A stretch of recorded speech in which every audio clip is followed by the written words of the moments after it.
This is Mandera County, bordering Somalia and Ethiopia at River Daua in Kenya's arid northeast.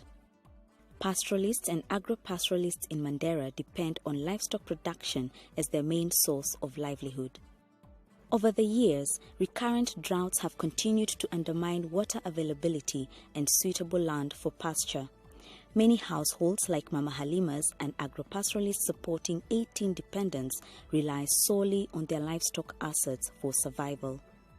The regional initiative in support of vulnerable pastoralists and agro-pastoralists in the Horn of Africa, RISPA, aims to reduce these communities' vulnerability to drought by integrating cross-cutting approaches that strengthen coping mechanisms on the ground and across the region. Funded by the European Union and coordinated by the Food and Agriculture Organization of the United Nations, RISPA utilizes a three-level approach at the local, national, and regional level. At the local level, communities are engaged through scaled-up participatory approaches such as the Pastoral Field School approach. We formed first 5 PFS groups. Of this, the person who was leading this were this livestock production office officials.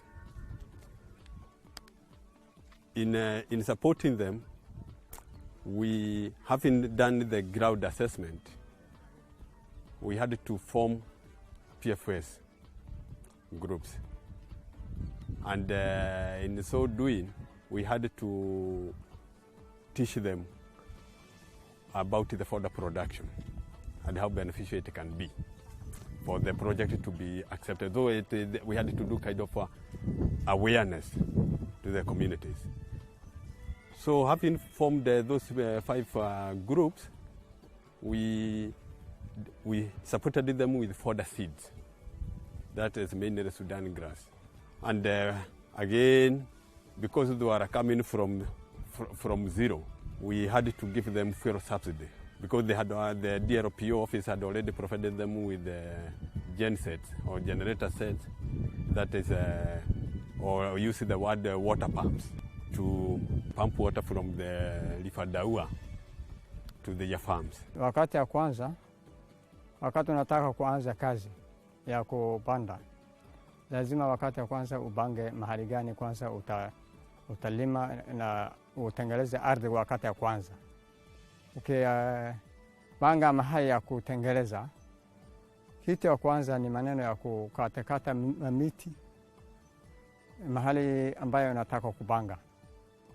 Na baada ya kukatakata hizo miti na nini, ile kitu yoyote ambayo inaweza zuia ng'ombe kulima, ya pili utaingia sasa na ng'ombe.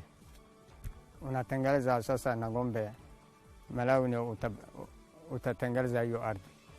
Baada ya hiyo utaweka kitu tunaitanga kababa, maneno ya kuweka spacing, basins. Na baada ya hiyo spacings ukiweka, unaweka canals ya kuingisha maji. Baada ya hiyo utapanda nyazi. Baada ya kupanda nyazi ama mimea yoyote wewe ile ulikuwa umepanga kupanda, utaweka maji sasa.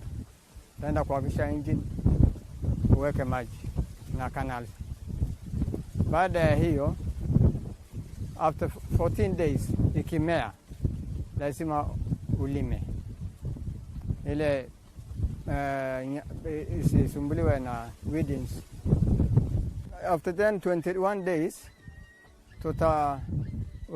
tena utaweka maji. Mara 3 ni unaweka maji, au mara 4.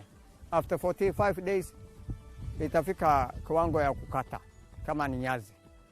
Through RISPA, new PFS group members were trained on effective fodder production methods.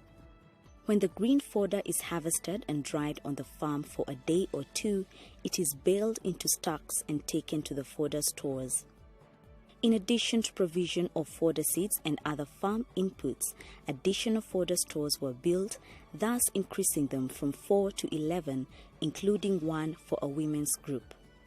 This method of fodder preservation for the dry season creates the essential reserves needed, promoting fodder availability for livestock and improving resilience to drought in Mandera and for other communities from both sides of the border which live far from river line.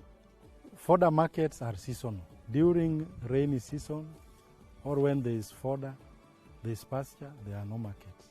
But during drought, first the fodder markets are in Mandera town. That one is for green fodder. For baled fodder like this, the markets actually exist in the locations where they are, because we know that livestock are outside the towns.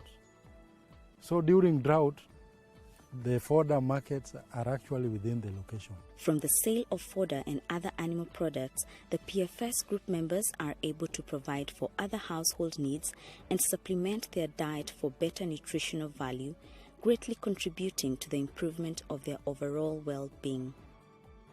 At community level, evidence continues to show that building the capacity of vulnerable communities will ensure their long-term ability to cope with future drought disasters in a sustainable way.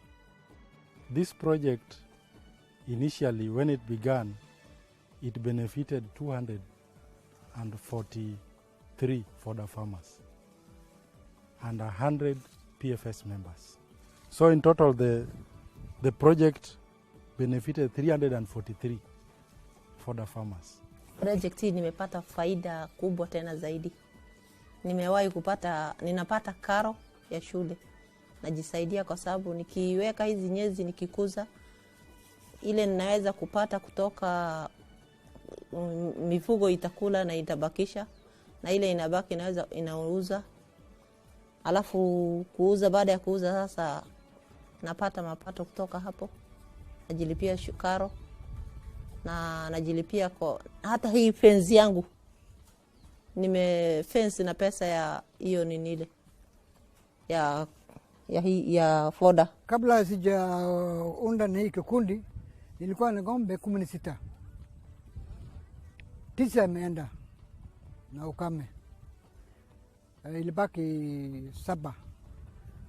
Tangu nilijiunga hii kikundi, hiyo 7 nilipata maziwa, hakuna moja ilikufa, na hii maziwa yake inapeleka town nauzwa, napata chakula. Kwa hivyo ile 7 ilibaki imeokoka.